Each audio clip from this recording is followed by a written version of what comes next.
Voilà, donc nous allons démarrer cette session sur l'état de l'art de la simulation fluidique avec indice CFD. Donc on va passer à travers. Donc le but pour moi c'est de voir les derniers développements d'indice CFD, voir les états actuels euh, de la question pour la simulation fluidique. On va voir un peu différents domaines, hein, ça va être assez intéressant. On va voir euh, des aspects tout à fait habituels comme des aspects aussi très poussés dans cette suite d'outils qui est finalement assez vaste. Donc pour commencer, pour positionner hein, cet aspect fluidique dans la suite d'outils ANSYS, c'est la barre qui se trouve ici à gauche. On aime bien séparer les physiques pour correspondre au domaine de prédilection des utilisateurs, donc que ce soit le logiciel embarqué, des semi-conducteurs, donc l'électromagnétisme haute fréquence, basse fréquence, la vision, la représentation physique réaliste de la lumière, donc c'est finalement l'électromagnétisme aussi haute fréquence, des structures et les fluides qui vont nous occuper aujourd'hui. On va voir qu'il y a quand même un couplage assez fort entre structure et fluide, quelques couplages avec la partie électrique pour les pertes effet Joule, mais on va se concentrer dans ce domaine-là. Simplement chez Ansys, il faut voir aussi que si vous établissez des modèles de simulation dans l'une ou l'autre de ces physiques, vous pouvez toujours les piloter paramétriquement pour de l'optimisation paramétrique robuste, donc études stochastiques, algorithmes d'optimisation pour améliorer le design, ou créer des systèmes, donc une représentation système typiquement basée sur des modèles réduits, donc aux simulations, mais on aime bien les modèles réduits qui vont beaucoup plus vite à simuler, qui nous permettent d'avoir des modèles qui travaillent en parallèle de produits en exploitation, donc pour faire de la maintenance prédictive, de l'analytique prescriptive sur une installation en cours de route. Donc pour valoriser finalement tout ce travail que vous auriez fait au niveau de la simulation, toute la physique que vous auriez utilisé dans le développement, mais le revaloriser tout au long de la durée de vie d'un produit. On va commencer ici par la partie simple. Donc on va prendre du simple au compliqué. On part vraiment du plus simple au plus complexe, sachant que la CFD, historiquement, ça fait toujours un peu peur. Il y a longtemps, il fallait être vraiment un super spécialiste, c'est vraiment plus le cas. On va voir que en quelques minutes, on peut faire déjà des analyses de manière très simplifiée avec une suite d'outils qui s'appelle Discovery, qui permet de démarrer des analyses. Donc si on regarde, la logique chez Andy, c'est de partir, bon, il faut partir d'une géométrie typiquement.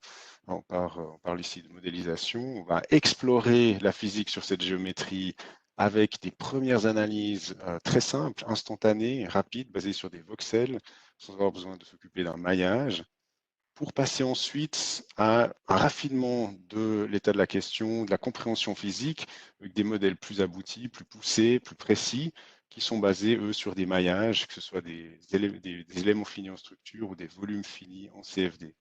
Pour ensuite aller dans la partie plus avancée, qui va prendre la majeure partie de l'exposé, ici, qui sont les outils connus comme Mechanical, Fluent, etc., Maxwell, HFSS. Donc, on va juste regarder ces deux boîtes en tout premier. La partie exploration, vous voyez qu'ici, on est dans le modeleur géométrique qui permet d'obtenir la vue physique en même temps qu'on fait de la modélisation géométrique. Quelque chose d'assez génial qui permet d'aller vraiment très vite et ensuite passer à la partie de raffinement où on a un maillage sur le même design, que ce soit CFD ou structurel, comme on le voit ici, avec vraiment des éléments finis et le même solver que la suite d'outils avancés d'Indice. Donc, maintenant, pour démarrer simplement, si je veux faire une première analyse CFD de quelque chose de simple, je peux démarrer aussi avec l'aide qui m'assiste tout au long du travail. Vous voyez que je travaille au milieu et j'ai l'aide qui s'affiche en haut à gauche, qui m'explique ce que fait cette condition limite de mass flow, ce que je peux choisir, comment le faire. Chaque fois que je clique quelque part, j'ai cette aide interactive qui va me permettre de définir avec une explication qui me guide tout au cours de l'analyse. Donc, il y a eu pas mal de travail qui a été fait ici pour rendre tout ça beaucoup plus facile d'accès et abordable pour des non-spécialistes. Et j'ai un résultat instantanément. Donc ça, c'est en temps réel sur un laptop. Il n'y a pas un super calculateur là derrière. Vous avez ici un mélange chaud-froid sur un robinet avec un écoulement. stationnaire. Ici, on va partir d'une autre géométrie sur laquelle on a déjà une analyse structurelle qui a été créée. On va rajouter l'analyse fluidique. Donc, j'ai une géométrie. Je n'ai pas le corps négatif du volume de fluide. Donc, je vais le créer. Là, on définit l'entrée ici, une autre entrée sur le côté de cette conduite horizontale. On va s'intéresser au mélange, enfin l'arrivée en fait de ce piquage sur la conduite horizontale qui a un flux qui passe ici de gauche à droite. Donc une sortie ici. Vous voyez qu'à peine j'ai cliqué pour créer la sortie, que le logiciel va me définir un volume négatif et démarrer l'analyse. Voilà, j'ai déjà un résultat. J'ai à peine le temps d'orienter mon modèle et de retrouver un affichage qui me convient, que j'ai déjà le résultat. Vous voyez que c'est quasiment en temps réel, hein. C'est assez bluffant, je dirais. Et ça permet de regarder ce qui se passe, que ce soit le champ de vitesse, les pressions. Euh, et ce qui est génial, c'est que bon, maintenant, je peux commencer à étudier des choses, je peux commencer à regarder ce qui se passe. Si, par exemple, je change la vitesse en entrée de la conduite, alors je regarde encore ici le profil de vitesse sur la coupe, le siège de la vanne, on voit que ça c'est un rétrécissement. Euh,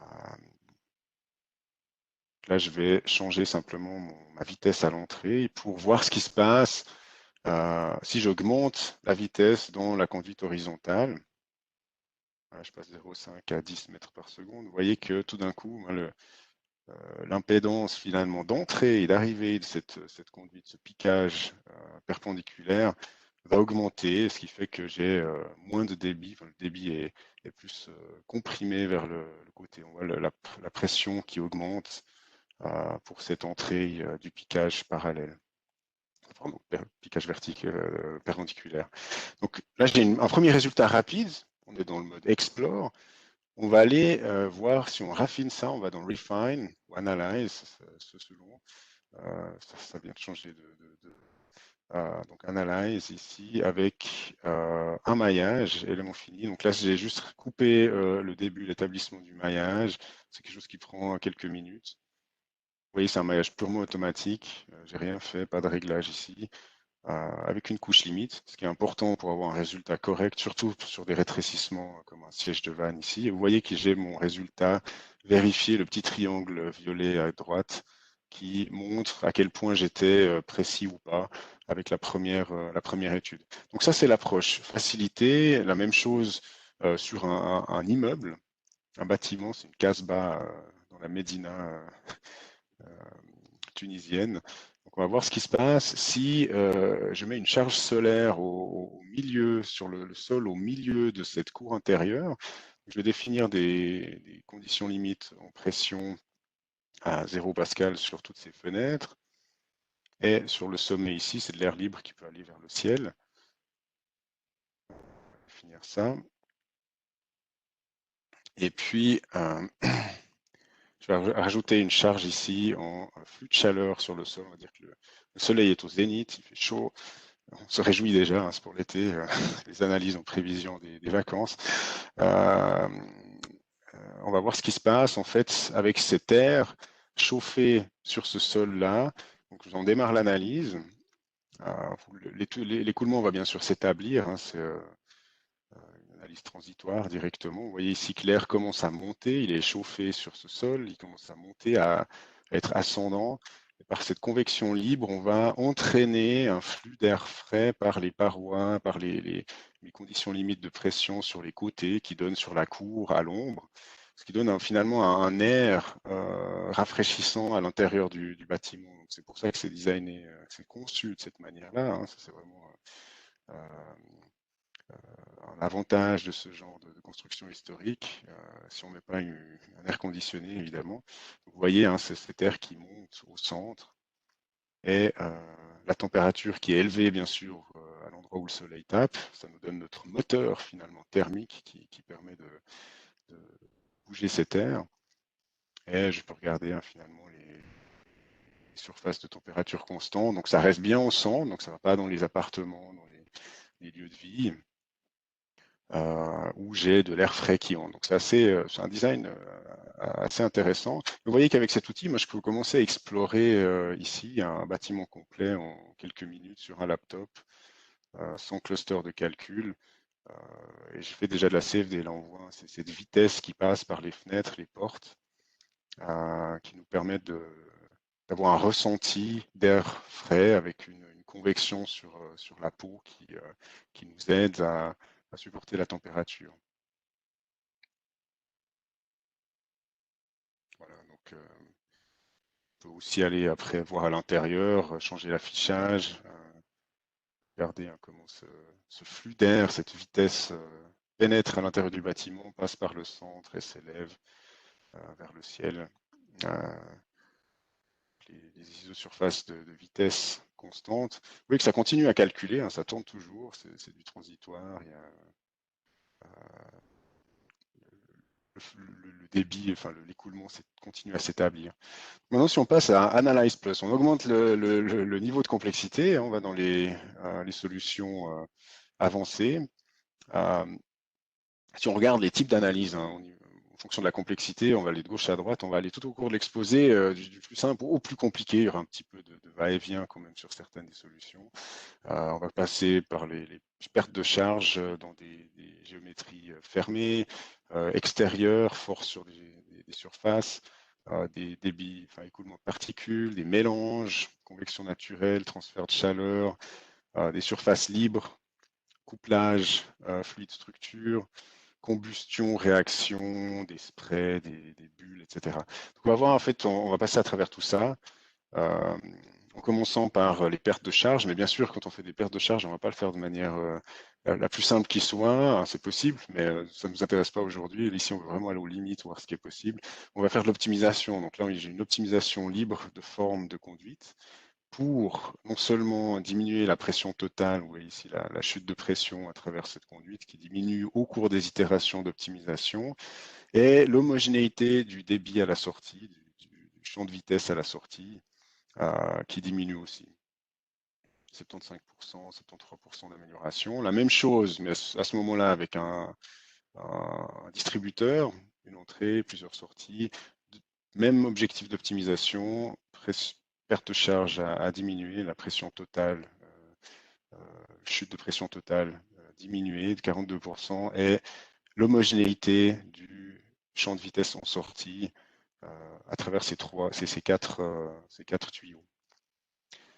De la même manière maintenant pour une géométrie ouverte, donc écoulement extérieur, avec ici le changement de ces formes sur les zones finalement qui ont les pertes de charge les plus importantes. Bon, il y aurait la face, mais on ne va pas faire un TGV ici, il y a quand même des contraintes d'espace au niveau de la forme.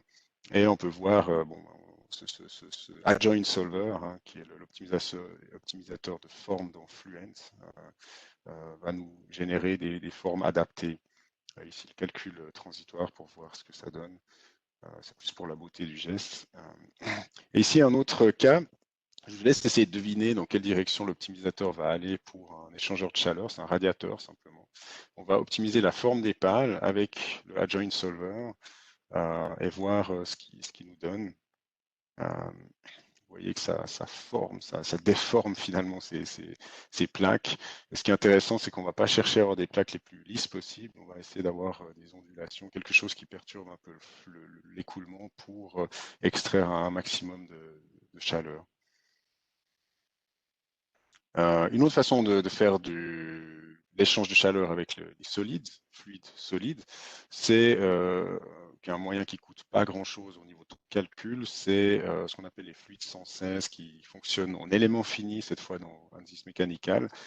Si on a un échangeur de chaleur avec des tuyaux, simplement, dont la section peut être arbitraire, mais simplement on doit avoir un diamètre hydraulique défini, on peut avoir finalement des éléments FEM, c'est juste une ligne en fait qui est tracée là à travers, on voit les résultats sur cette ligne de température qui va refroidir ce solide, donc une analyse transitoire très rapidement avec ces éléments-là. Donc à ne pas oublier si vous allez étudier des échangeurs de chaleur simples avec des tuyaux. Et puis si on va sur quelque chose d'un peu plus compliqué, un écoulement pour des PCB typiquement, ou une partie thermique avec l'électronique de puissance, la partie CFD, et la possibilité d'extraire un modèle réduit, dont je parlais tout à l'heure, au niveau système. J'ai un modèle réduit de cet inverseur qui va donner la puissance à un moteur électrique. On a les différents IGBT qui sont visibles ici. Donc on peut extraire ça sous forme de modèle réduit, l'utiliser pour obtenir finalement l'échauffement dû au courant. Donc on aura des courants, des pertes, et couplé avec ce modèle réduit, on va obtenir des températures de jonction et de package pour les IGBT. Donc cette température de jonction, quelque chose qu'on ne peut pas mesurer directement, c'est vraiment dans le chip, dans le silicium, qui est accessible avec ce genre de modèle. Donc là aussi, c'est une collaboration entre le modèle 3D, on peut s'arrêter là, ou alors extraire et continuer avec du système qui aura quelque chose de plus précis. Un autre chapitre au niveau écoulement extérieur, ici principalement pour l'acoustique, la génération d'ondes acoustiques. Là aussi, une fois qu'on a résolu un écoulement transitoire, on peut s'attacher à voir l'évolution du champ de pression autour de cet écoulement. On prend une voiture, on a plusieurs sources de bruit.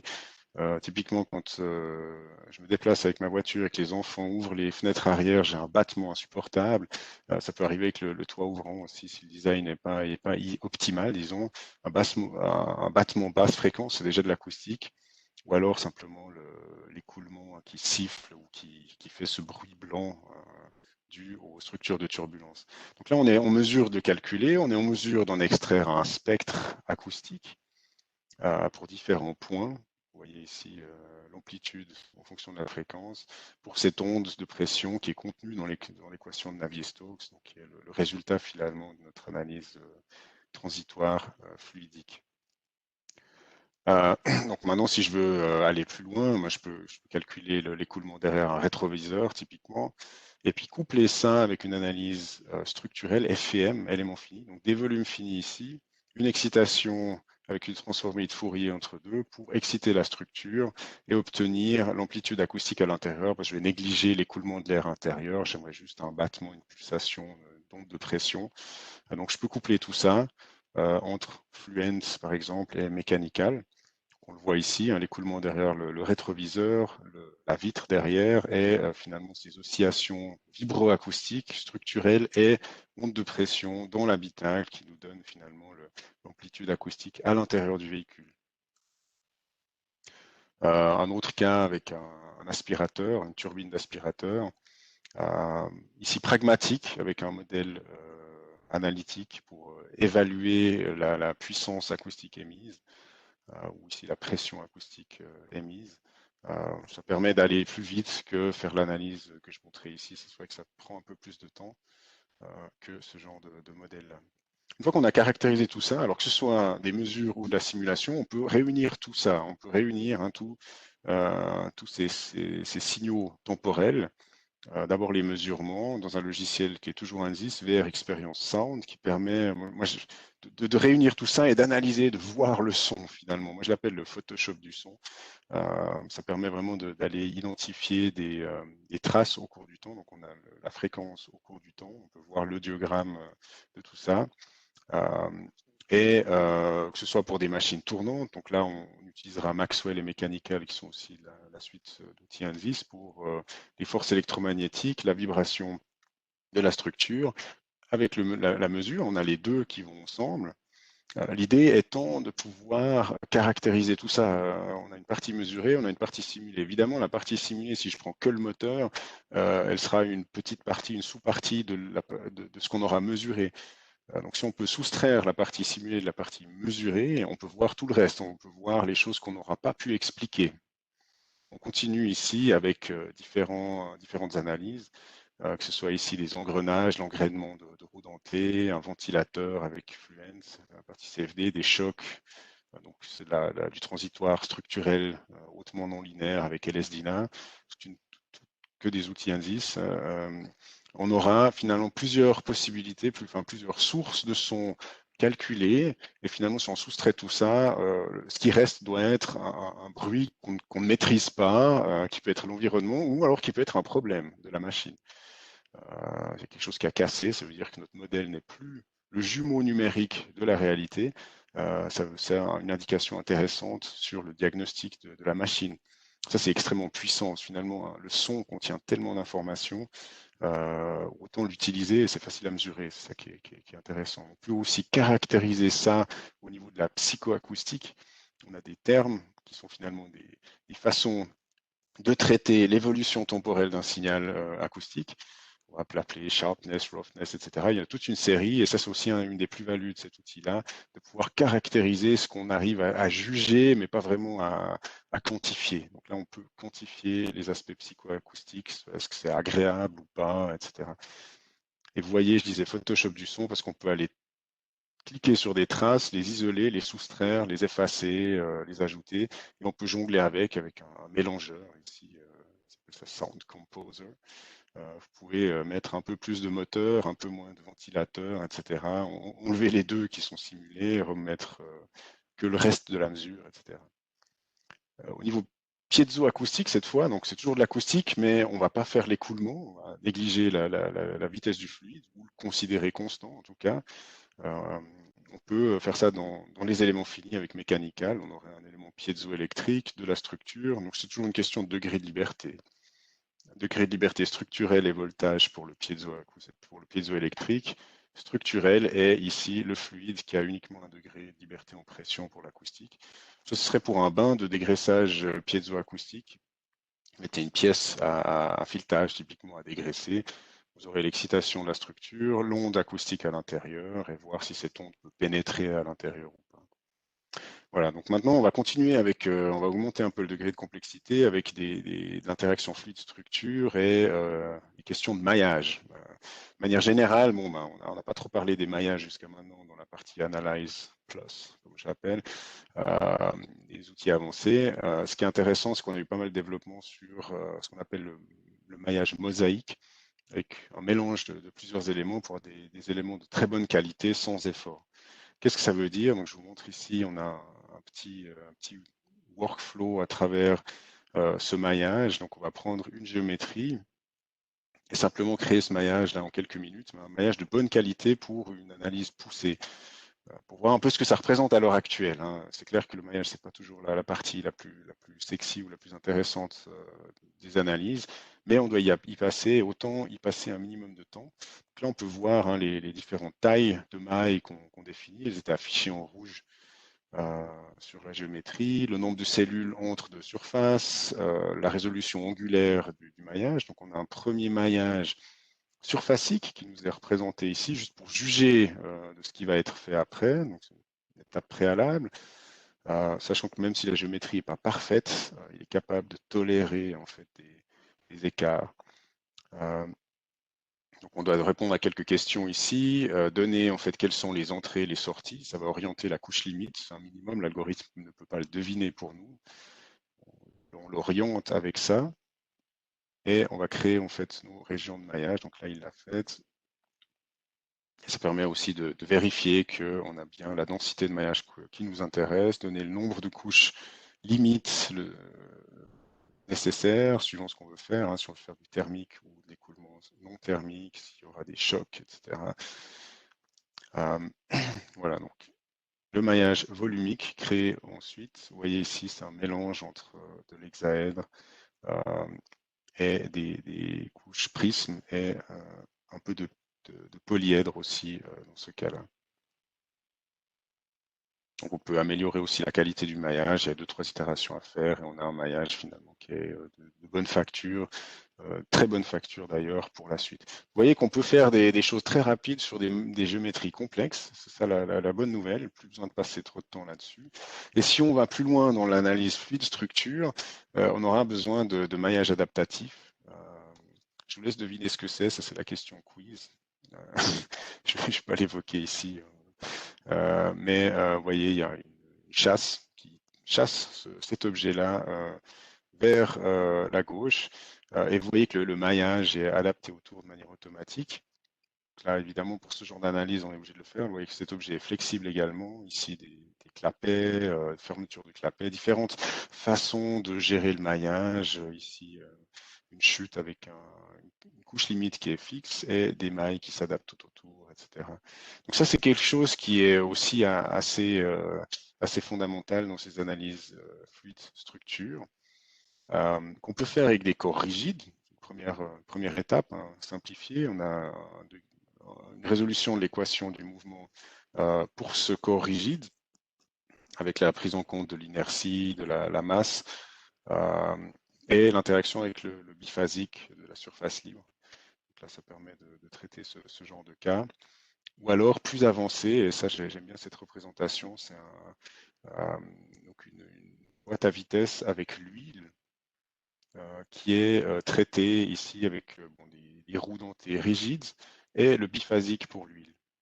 Et une représentation pour que ce soit joli avec VR Experience pour un rendu photoréaliste ici. Donc c'est assez joli. Il y a un customisateur qui a été créé pour ce genre d'analyse. Quand on parle de ACT, c'est ANSYS Customization Tool, qui permet de simplifier la vie. On charge la géométrie, on définit deux, trois conditions et départ. Donc si c'est quelque chose qui revient, un type d'analyse qui revient fréquemment, vous avez potentiellement ces customisateurs, ces assistants qui vous aideront, ou vous pouvez les créer vous-même. Ça, c'est accessible aussi en édition. Vous pouvez, avec du Python, créer en fait un masque de simulation pour des tâches répétitives. Toujours au niveau des maillages, une autre technologie qui est assez passionnante, c'est ce qu'on appelle Overset Mesh, qui permet d'avoir 3 maillages superposés sans avoir besoin de remailler pour ce genre d'analyse. Donc là, on voit un mélange de Overset Mesh, vous voyez ce corps ici qui flotte, c'est la piscine avec les enfants, hein. Vous avez la bouée qui passe, qui est mue par les vagues, et un raffinement de maillage automatique en fonction de l'interface air fluide, plus l'overset mesh qui est superposé ici. Voilà, un autre type de maillage, si on veut vraiment de la précision, si on cherche la précision sur des pompes, des compresseurs, des pompes à vide, ici, l'écrasement des mailles sera géré par des maillages dédiés à ce genre d'études pour avoir vraiment un passage résolu de manière très précise. C'est une technologie. Et puis d'autres, j'aime bien aussi faire un peu un grand écart. On avait de la CFD transitoire, on la voit ici, mais on peut aussi faire de la CFD harmonique. Si on a des turbines, on a un passage d'aube, de pâle par rapport entre le rotor et le stator qui va donner une excitation harmonique qu'on va pouvoir ensuite coupler avec des analyses structurelles. Typiquement pour regarder, étudier la vibration des pales, donc ce qu'on appelle le blade flutter, sur les compresseurs haute fréquence. C'est des choses qui sont assez importantes pour justifier une analyse ciblée, en fait, pour gagner du temps, hein, finalement. On va utiliser ici la répétitivité de la structure, la symétrie cyclique de la structure. Donc, si vous voyez ici des charts entre débit massique et pression entre entrée et sortie, vous avez typiquement des zones de fonctionnement qui sont réduites par l'effet de la vibration des pales. Donc, si vous en tenez compte, vous allez réduire votre carte ici de fonctionnement légèrement par ces effets-là. Et vous avez un workflow pour faire ça. Donc, on aura finalement une interaction fluide-structure et une superposition modale des déformés pour obtenir finalement la déformation de la structure. Donc, c'est quelque chose qui est dédié à ce type d'analyse, juste pour être plus efficace dans ce genre de cas. Toujours interaction fluide-structure. Ici, l'écoulement fluide, une analyse FEM et le couplage bidirectionnel entre les deux pour ce genre de cas. Et puis ce que j'aime bien faire, c'est un parallèle avec finalement un écoulement qui n'est plus vraiment un fluide, mais ça se considère finalement, c'est apparenté à un fluide, mais très très macroscopique, disons, avec des éléments discrets, discrete element method. Donc ça, c'est aussi possible. Et puis si on revient sur la structure implicite, dans ce cas-là, donc solver implicite, mécanical et fluidique, pour les implants aortiques, de vannes aortiques, vous avez ici un traitement en plusieurs étapes. Le stent qui est contracté dans l'aorte, au rayon de l'aorte, rattaché à la vanne une fois comprimé, et ensuite l'écoulement FSI qui est démarré entre Mechanical et Fluence. Ça permet de voir, ici l'objet de l'analyse, c'est de voir les forces exercées par la vanne sur le stent et voir ce qu'il y aurait au niveau du vieillissement de cette structure, sachant que les patients qui sont implantés avec ça, on leur fait ce genre d'implant lorsqu'on ne peut pas faire une opération à cœur ouvert. Donc ils vont devoir vivre avec, et si le stent lâche, ben, c'est fini. Donc c'est quelque chose qui est assez critique, qui est assez important et qui permet ouais, de mettre en lumière aussi la flexibilité des outils. On peut vraiment jongler entre une solution et une autre, passer d'un pas à l'autre pour les couplages. Un autre exemple ici, ma fluide structure, vous le vivez chaque matin. J'ai pas l'image, j'ai pas le film, mais il faudrait simplement tenir la brique de lait à l'envers, donc ce goulot là en haut pour qu'il y ait plus cet effet de pulsation de la paroi. Vous le tenez au moins de côté, vous allez en renverser moins sur la table. Donc, c'est un truc qui est peut-être un peu contre-intuitif, mais c'est un enseignement vous pouvez vérifier ça expérimentalement. J'aime bien aussi l'expérimental, je ne fais pas que la simulation. Euh, donc le crash test, c'est bouteille PET, l'interaction fluide-structure. Vous voyez ici les ondes euh, du choc qui se propage dans cette structure en plastique. Ça met bien en lumière. Et puis l'interaction aussi fluide-structure avec un fluide valérien ou des éléments discrets, suivant quel terrain on a. Ça illustre bien les deux possibilités, avec Rocky, ou avec, ici c'était LSDINA en l'occurrence, le solveur explicite pour ce genre d'analyse. LSDINA qu'on retrouve ici, hein, pour certaines analyses, c'est quelque chose que je recommande. Euh, tout ce qui est hautement non linéaire et hautement transitoire, vous aurez des résultats qui sont, plus robustes simplement. Je vais juste revenir en arrière. Voilà, j'ai un peu trop. Je lui en demande un peu trop. Il y a beaucoup d'animation dans cette présentation, vous l'aurez compris. Euh,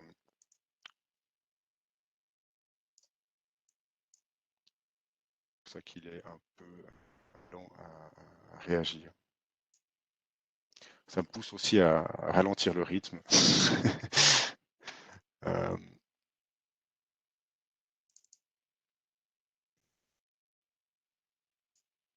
juste reprendre la présentation où il en était. Voilà. Hop.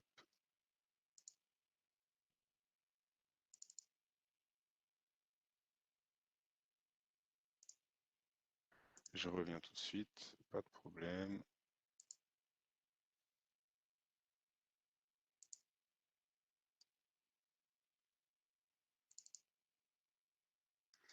Donc, je disais que on avait, j'y arrive.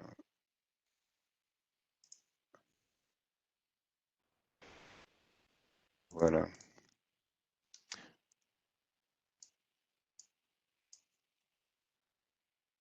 Donc, les analyses CFD incompressibles et non visqueuses avec LS-DYNA, mais qui permettent de faire ces couplages vraiment hautement transitoires, ici avec la pulsation cardiaque, la vanne aortique qui s'ouvre, et des effets de flambage potentiellement qui seront plus faciles à gérer avec des petits pas de temps de l'analyse explicite avec LS-DYNA. C'est assez bluffant, ils appellent ça Incompressible Fluid Dynamics.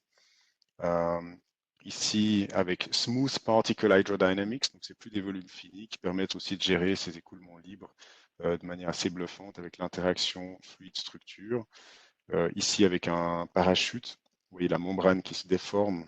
Donc, l'ouverture du parachute et l'oscillation avec le flux qui passe à travers, et d'actualité, hein, les masques, un corps poreux qui va finalement s'adapter à l'écoulement et se positionner en fonction de la pression de l'écoulement au travers de la membrane poreuse. Euh, on a ici d'autres exemples avec des vannes à clapet pour des pompes à piston.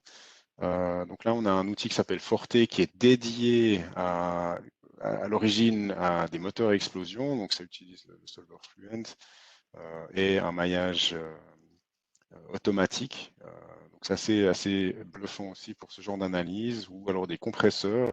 Là, on a un traitement du gap entre le rotor et la paroi du stator qui est fait de manière semi-analytique. Donc ça permet d'éviter d'avoir cette couche limite très fine.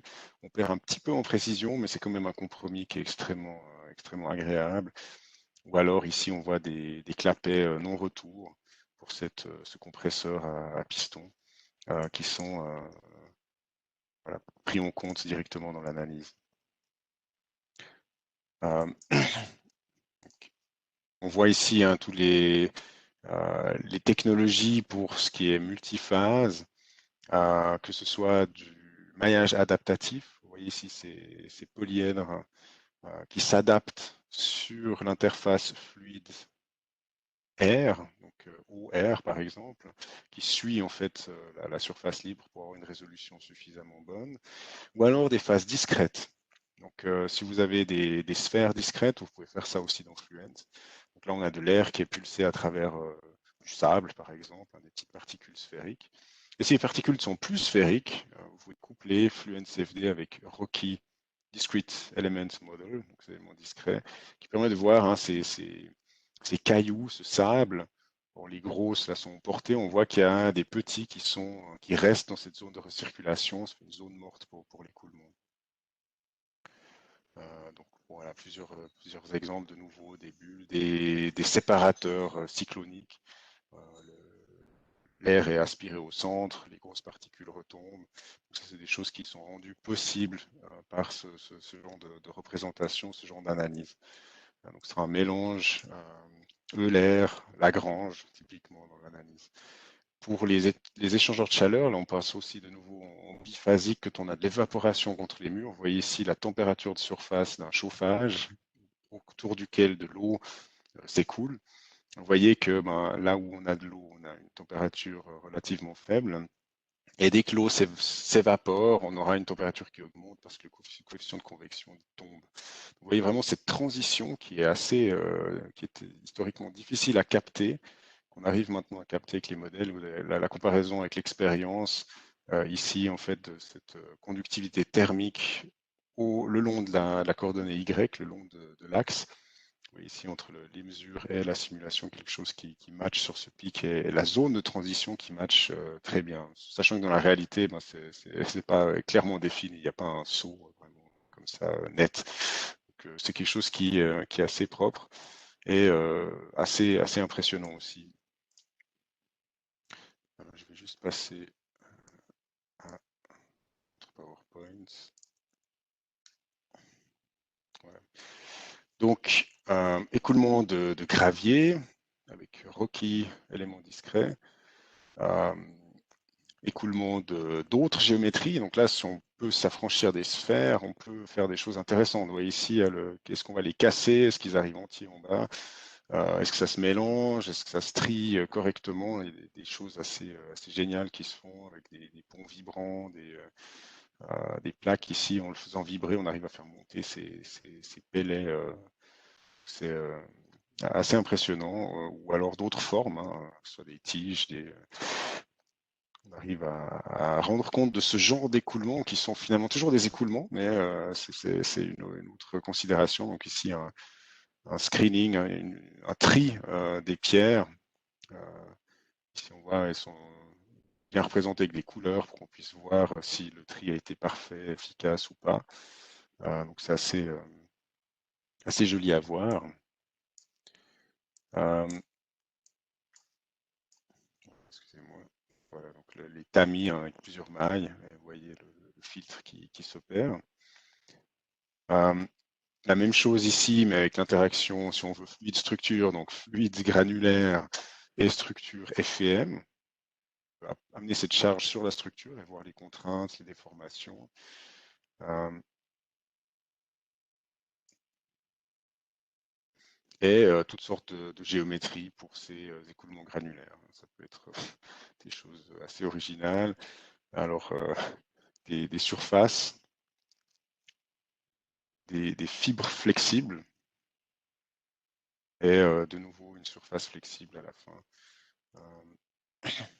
Là aussi, hein, et ça, ce qui est intéressant, c'est qu'on a ici le couplage avec la fluidique, avec les volumes finis. Donc, élément discret de forme originale et couplage fluidique pour voir comment tout ça interagit, hein, donc que ce soit de la paille, des filtres pour séparer des particules de formes différentes. Puis quand on a trop joué avec ça, il faut nettoyer. Donc voilà aussi, là on peut simuler cette partie-là, l'aspiration sur le tapis, voir ce qui passe et ce qui va pas être rattrapé hein, au passage. Donc là, on a un couplage unidirectionnel, on a un écoulement CFD qui a été calculé au préalable et finalement le calcul avec les fibres qui vient en deuxième temps. Et de la même manière, vers la turbine d'aspiration, euh, rendre compte des effets de blocage, des obstructions hein, dans l'écoulement. Continuer avec les écoulements discrets, multiphase discrets. Donc les bulles sont aussi une forme discrète d'écoulement. Euh, donc ça monte au lieu de descendre dans ce cas-là. Et simplement, là aussi, on a toute une suite d'outils disponibles pour les bioréacteurs. Le gazage vers le bas avec l'arrivée d'air, l'arrivée d'oxygène par exemple pour un réactif. La considération thermique, la considération de mélange et les considérations liées aux bulles qui vont être séparées en plusieurs petites bulles ou réunir en coalescent dans des plus grosses bulles. Donc on a ces effets qui vont jouer l'un contre l'autre. On essaye d'ajouter de la turbulence avec cet agitateur pour casser les bulles en plus petites, pour augmenter le transfert de gaz dans le fluide. Donc là, on retrouve hein, finalement ces coefficients qui sont assez spécifiques à ce genre d'appareil, toute une série hein, qui sont possibles. Donc, au niveau simulation, après au niveau système, régulation PID, optimisation paramétrique, hein, ce que je disais avant, ici c'est représenté sous une autre forme, et l'étude robustesse avec des distributions de probabilité. Finalement, cette partie-là, quel que soit le modèle en amont, ce sera quelque chose de réalisable.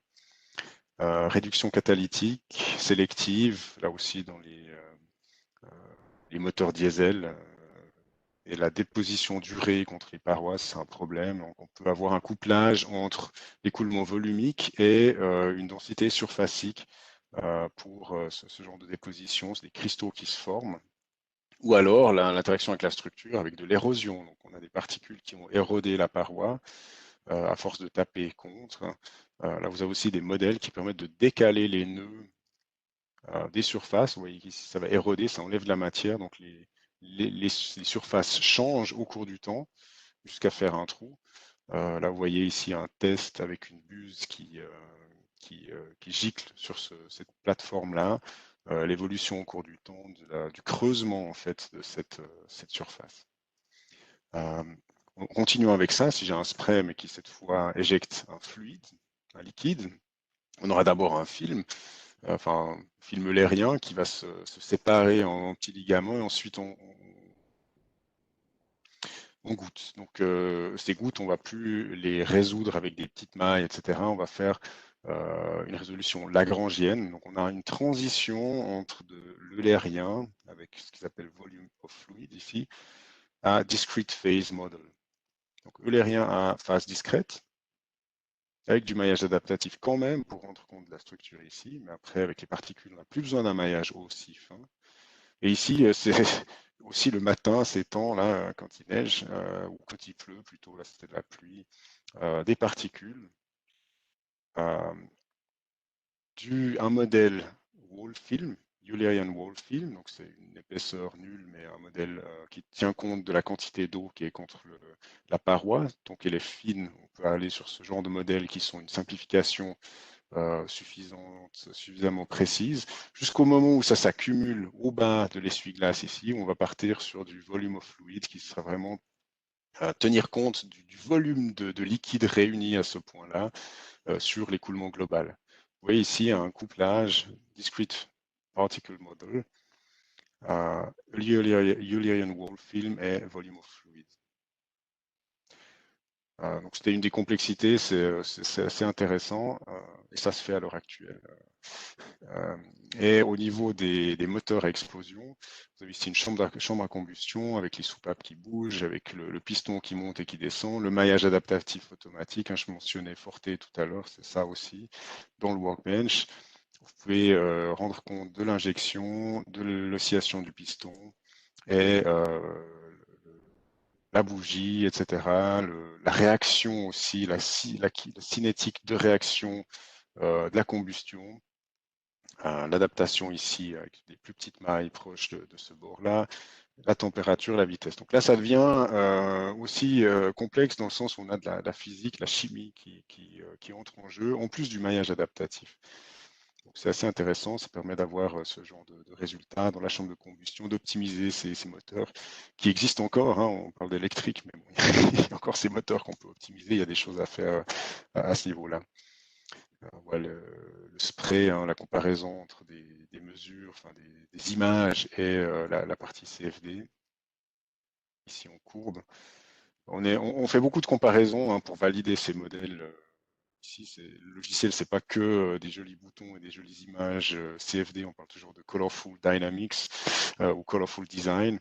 C'est pas que ça, c'est aussi de la validation. Il y en a beaucoup qui est faite pour chaque chose, chaque modèle physique qui sort sera validé avec des expériences. Euh, et celui-là qui est assez exotique finalement, qui est même plus terrien, hein, si on peut dire ça, euh, pour la rentrée sur Terre de ce genre de capsule. Donc, qui est un cauchemar fini pour la simulation, mais qui a été pris à bras le corps par Ansys et qui est avec succès pour arriver avec, ici on a un nombre de Mac égal à 24. Ça fait sourire parce que c'est en général autour de 8, 10 pour des vannes. Là on est à 24. La température, ben, bien sûr, elle augmente en conséquence. On a des électrons, on a un plasma qui se forme. Et puis toutes ces ondes de choc ici qu'on caractérise le long de la structure. C'est une autre structure, mais c'est pour représenter hein, ces effets-là. Euh, voilà, donc ça c'était vraiment le côté plasma, onde de choc, qui est assez poussé. Pour en revenir peut-être à un autre niveau de complexité, mais en fait c'est plus simple ça, mais bon, je l'ai quand même mis ici vers la fin pour prendre un peu de recul face à ce genre de choses. Vous pouvez revenir sur l'approche système en vous disant, ah bah tiens, là j'ai ici un modèle électromagnétique d'une électrovanne, donc en 2D ou en 3D, un modèle électrique, un modèle fluidique unidimensionnel et un modèle fluidique 2D pour rendre compte de cette interaction pour l'ouverture, le temps d'ouverture de la vanne. Donc on aura le courant, la position du plongeur, avec CFD en rouge et sans CFD en vert. Donc on voit qu'il y a un temps, il y a un temps plus important en tenant compte de la CFD que si on n'en tient pas compte. Donc suivant quelle vanne on fait, on aura intérêt à faire ce couplage aussi. Toujours au niveau système, pour vous donner un peu cette vision aussi du jumeau numérique. Si on a ici un pupitre de commande et pour monitorer ce qui se passe dans ce genre de structure, donc c'était un blowout preventer, comme celui qui a créé des problèmes dans le golfe du Mexique il y a quelques années, simplement parce que les décisions qui ont été prises en surface n'étaient pas les bonnes. Simplement, si on a un jumeau numérique qui nous donne accès à des mesures, à des capteurs virtuels qui n'existent pas dans la réalité, ça nous permet de prendre des mesures, enfin des décisions plus éclairées. Donc là, c'est l'idée pour l'opération, la maintenance prédictive, avoir plus d'informations sur un composé grâce à ces modèles. Et Ansys développe beaucoup dans cette direction-là, entre autres, donc il y a la réduction d'ordre de modèle, ROM, euh, et la visualisation du modèle réduit. Donc là, on a une extraction d'un modèle réduit. Ça se trouve dans le workbench, quelque chose qui est vraiment facile à utiliser, qui nous permet de créer ici un modèle réduit, dont on peut ensuite changer les paramètres pour voir l'affichage changer également. Donc on a ici un écoulement chaud dans un écoulement froid. Vous pouvez changer les vitesses, les températures en entrée et voir comment s'établit le mélange et la température de sortie. C'est un cas simple qu'on utilise en formation et que vous pouvez utiliser ensuite comme runtime pour suivre l'installation d'un produit. Donc typiquement, vous avez un développement en V pour tout ce qui est logique embarquée, approche système. Avec la simulation, ça devient un W.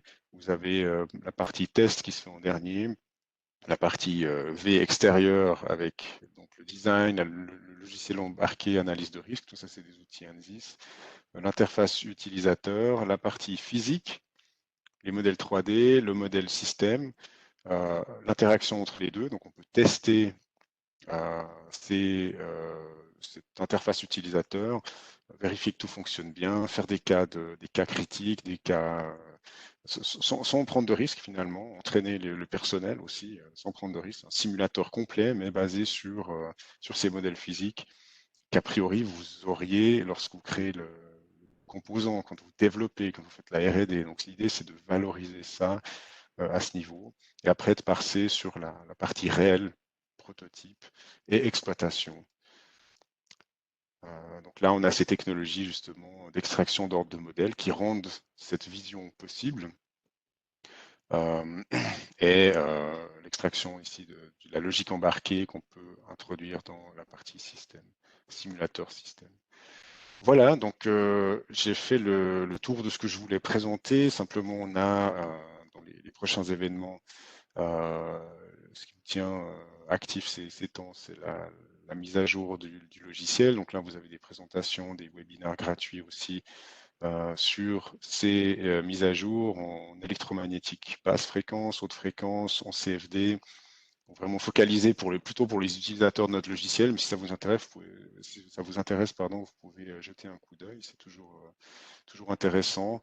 C'est vraiment focalisé sur les dernières nouveautés. Aujourd'hui, j'ai fait plutôt un panel un peu général. J'ai certaines de mes représentations, certaines de mes images qui dataient il y a bien plusieurs années. Mécanique des structures. Et ici, en CFD, on a les mélanges. Ces deux-là sont en anglais. Euh, et l'écoulement de particules. Donc, si vous avez aimé les vidéos Discrete Element Modeling, vous pouvez participer à ce webinaire 23 mars.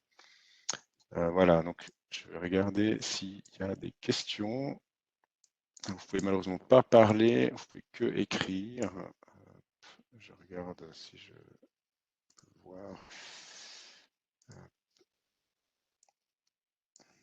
Alors, il faut que je lise.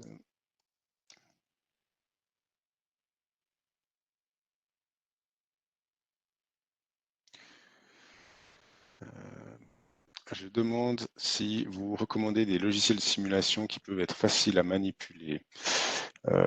Alors, bon, évidemment, moi, ce que je recommande pour cette question-là, c'est commencer par simple et aller sur le compliqué. L'idée, c'est de maximiser le retour sur investissement, que ce soit au temps ou en licence, le plus vite possible. Donc, plus c'est simple à manipuler au début, plus vous aurez des premières informations utiles. Et puis après, il faut toujours y aller de manière progressive, hein. Comme je l'ai montré, ce que vous faites dans le logiciel simple ne sera pas perdu pour le logiciel avancé. Vous avez un bouton qui permet de transférer le modèle dans le logiciel avancé. Donc, vous partez de ce que vous avez déjà fait. Tout investissement ici est acquis et vous continuez en rajoutant de la physique, en raffinant, etc. Euh,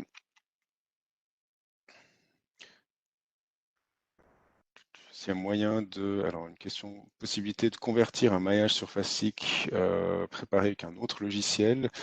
Alors, il y a des possibilités, mais en général, je ne vois pas trop l'intérêt parce que créer un nouveau maillage étant beaucoup plus rapide et on a beaucoup plus de contrôle. Donc là, il faudrait regarder de quoi on parle précisément, mais je ne verrais pas trop l'intérêt en l'occurrence. Euh, alors, alors, je crois que ça a déjà été répondu. Donc, les contenus seront mis à disposition. Il y avait la question de savoir si vous aurez accès à la présentation après coup. Euh, donc, vous aurez en fait les archives transférées après la fin du webinaire. Euh, alors, ok.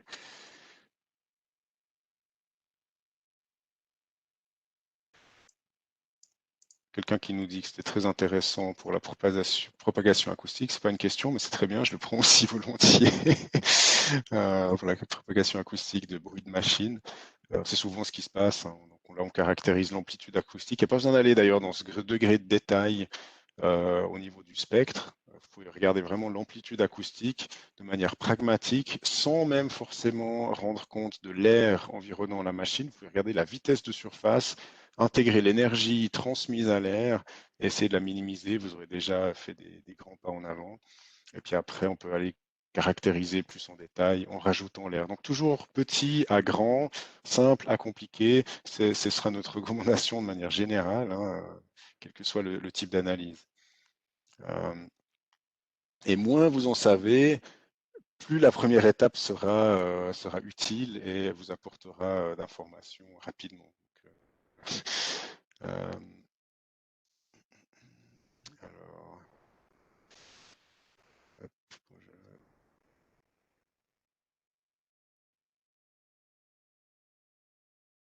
un remerciement, c'est très bien. Euh,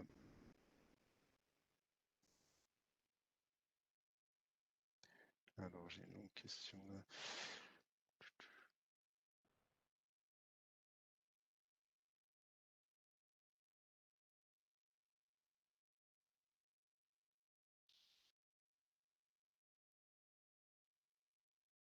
Bon, une question un peu longue sur l'écoulement de gaz chaud dans une tuyère de fusée, avec un workflow actuel de Space Claim à Fluent plus Watertight Workflow, qui est à mon avis un très bon workflow. Donc là, en l'occurrence, il y a une question aussi de maillage dynamique pour résoudre les ondes de choc. Donc là, il y a un raffinement automatique qui est possible. En l'occurrence, je crois que le workflow est bon, hein, pour cette question-là de tuyère de fusée. Euh, une question pour le micro. Malheureusement, vous ne pouvez pas enclencher le micro. On a fait exprès, mais on peut tout à fait. Vous savez, des questions dont vous vouliez parler ou discuter après la formation, n'hésitez pas à nous appeler, hein. Donc, vous trouvez des formulaires de contact sur notre site web, 4fem.net, en plus des inscriptions pour ces webinaires. N'hésitez pas à nous recontacter euh, pour ces questions qui sont plus de l'ordre du détail. Euh, alors, il y a quand même beaucoup de questions, donc je crois que je vais en prendre une partie après la offline.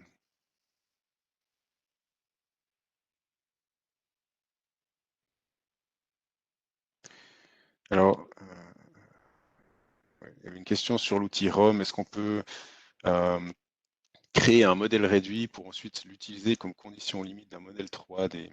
Alors, actuellement, je dirais qu'il faut extraire en fait ces informations sous forme de paramètres réduits, c'est-à-dire une pression, une vitesse, et on crée un profil équivalent. Il y a pas le bouton qui permet de faire ce couplage. Euh, Ça, c'est quelque chose qui est, je trouve, très intéressant. Ce serait à creuser pour l'initialisation de l'écoulement. Vous savez que dans Fluent, il y a l'initialisation de l'écoulement potentiel, qui est une première ébauche d'écoulement très, très rapide, instantané quasiment. Et puis, plus tard, ce qui serait intéressant, c'est d'avoir ce modèle réduit pour initialiser l'écoulement. Ça, c'est une piste de développement que je trouve assez intéressante.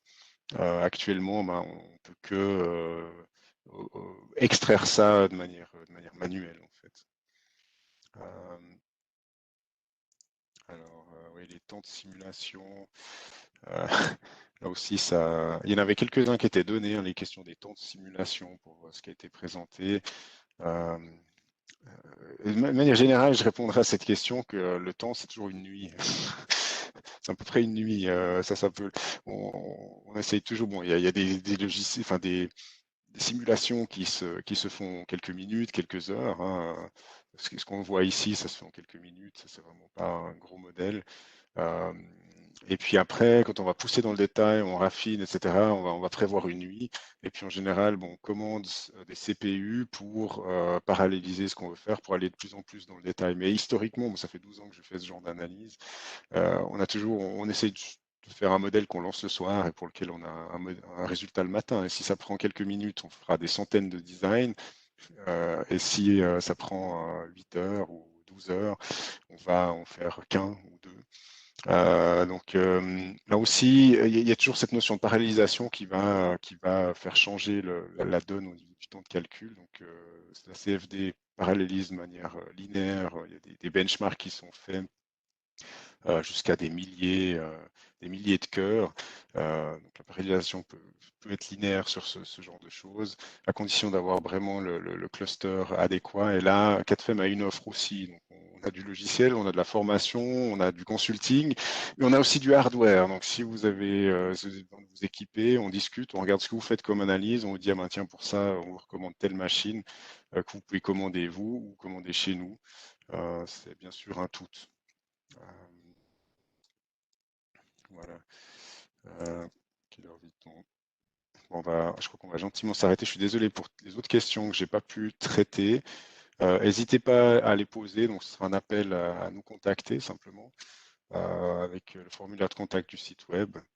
Et puis, je vous souhaite une bonne fin de journée euh, et à la prochaine sur ces différents événements.